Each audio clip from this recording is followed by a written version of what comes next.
Yeah, I mean, the whole budget process over the last 4 years has been problematic, to say the least, and finally have a 2019 budget approved by the National Assembly in May.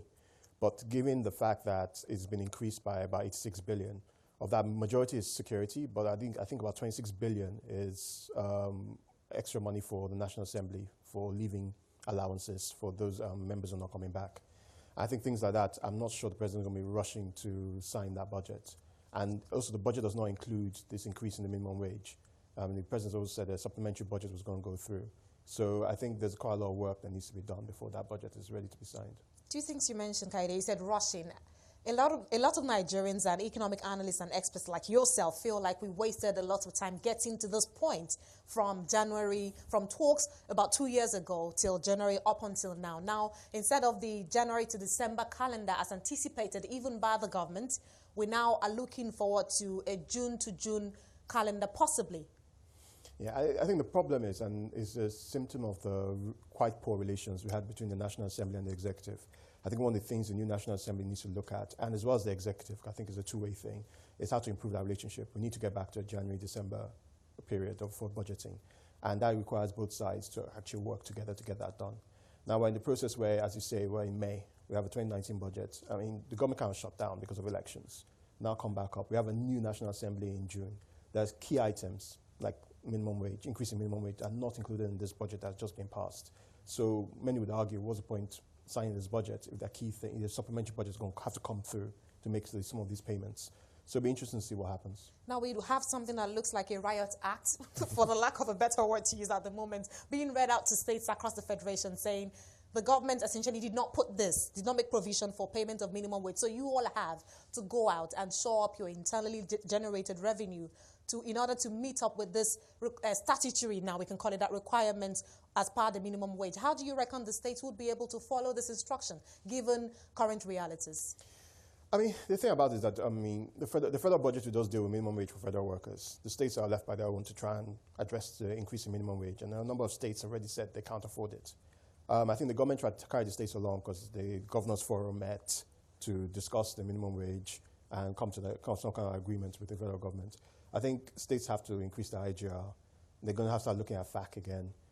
There's a lot of deductions that goes on in FAC in terms of subsidy payments, repay the JV cash calls that the government's agreed to do, which is reducing the net income that comes from FAC. I think there's going to be a very, very keen interest in looking at that FAC and how much is deducted by the likes of NNPC for subsidy payments. Let's look at funding and then at vis-a-vis the country's debt situation. From the 2018 budget, we had like a 9.1 trillion naira allocation for that. And then the 2019 budget is 89.9 trillion at the moment. We don't know where the presidential assent will lead it to ultimately. Question of why is it smaller? Or is it a situation of looking at what the DMO has said vis-a-vis what the parliament is now saying? The budget minister says, we have made the budget for 2019 smaller than 2018 because we are trying to contain the country's debt situation. But the DMO on the flip side keeps coming out to say, you're looking at the figures, we're looking at a lot more parameters judging all of this together. We're not looking bad economically. The books are not bad at the moment. So what for you is the case? I think the key thing is the government has not gone anywhere close to its revenue targets over the last 4 years. By reducing the revenue target to try and be more realistic. If you look at the underpinnings of the budget, you still look at 2.3 million barrels production a day. Government's never reached that. With the Egina field coming fully on stream this year, we'll get closer to that, probably to about 2.1, 2.2 million. 305 exchange rate, and then also, but then the issue is that there's a lot of deductions going on from gross oil revenues. JV cash calls, repayments, subsidy repayments, this reduces the net, and that affects what goes through in that process. Now, in terms of the DMO looks at, when it looks at the borrowing capacity of the government, is looking at, from a GDP, percentage of GDP level, Nigeria is quite low. But if you look at the current expenditure, the amount we're spending on servicing the debt is now reaching unsustainable levels, which IMF has spoken about. I think even DMOs begin to talk about. And so we have to go to a position where we have to start reducing the service charge we're making, and that's by reducing debt.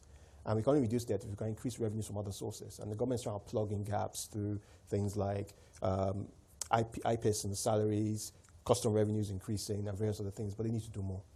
Kayode, is the oil benchmark at this point a topic for controversy or discussion?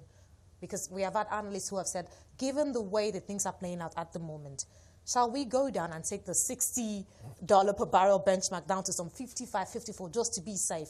But I recall that during the public hearing on the 2019 budget, the budget minister came out to say that they had looked at all the issues, they got advice from NMPC, and they do see oil actually hovering around $69, $70 per barrel for a long term. Do you agree with those projections? I think the projections are quite conservative. $60 oil is fine. I think the issue I have is with the 2.3 million barrels figure. Nigeria's never reached that in the last 4 years. So we'll get closer to that this year, but we're not going to reach that. So it's going to be a shortfall. Also, you have to look at the figure doesn't take into account deductions for subsidy. NNPC does what they call under recovery from subsidy. So that's deducted from that amount. Then also JV cash calls are taking out the debt for JV cash calls. I think it was about 5 billion initially. I think the government's already paid back $1 billion. It's about 4 billion left. That's been taken out of this as well. Then you also have financing for a lot of the oil projects.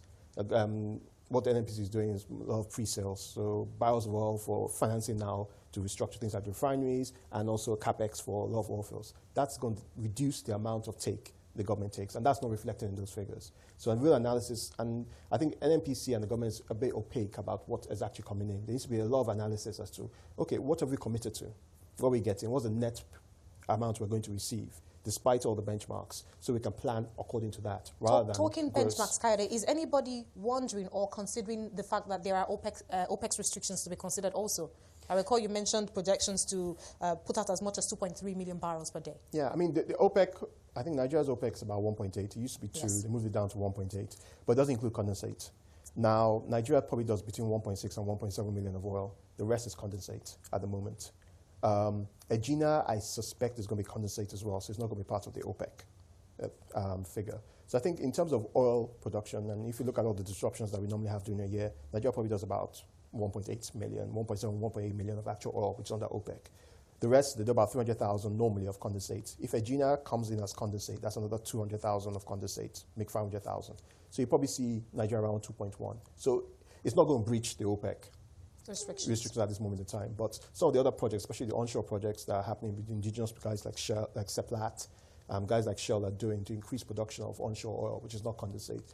In 2 or 3 years' time, we could see, if that cap is not reduced, we could see breaching of that gap. But that's when it comes into downstream. We now start refining more of our stuff. Because if you're producing oil, as long as you're not selling, if you're selling to refineries and sell refined products instead of unrefined product, we don't have fall into the OPEC cap. And that's why Dangote refining becomes very important. And the NNPC refineries coming back on stream to doing that 90% capacity becomes very important going forward. And we still have to wait until 2020 to begin to see results from the Dangote refinery, given projections at the very minimum. From our latest conversation it's probably like CEO. 2021. So now, let's take us back to recurrent and capital expenditure. This has always been at the forefront of conversations around Nigeria's budgetary allocations. For this year, projections for recurrent expenditure gets to 4.65 trillion naira. Still almost twice the 2.94 trillion earmarked for capital expenditure. Kayode. See, the big problem is not really... And that still does not include minimum wage. Yeah. If you look at the Nigerian budget is roughly about $20–25 billion. For an economy that's $400 billion of GDP, that's tiny. If you look at South Africa, their tax revenues are about $80 billion a year. Our tax revenues are not even close to that. The problem we have in Nigeria is that we don't have enough revenues. There's too much of the informal sector. Not enough of the formal sector is encompassed within the official figures to get tax revenues to reflect our economy. Now, FRS are doing quite a lot of work on trying to address that. I think now they've announced they have 15 million people. 15 million entities are now in the tax net, going from about 8 million 4 years ago, which is good. And I think there's another 15 million addressable that you can put in. We need to get more tax revenue to more reflect our economy. And then this recurrent and CapEx will seem very small, because for the size of our economy, it's actually quite small figures. The problem is that we have a revenue problem. We do not raise enough revenue in the formal sector to pay for the economy we have.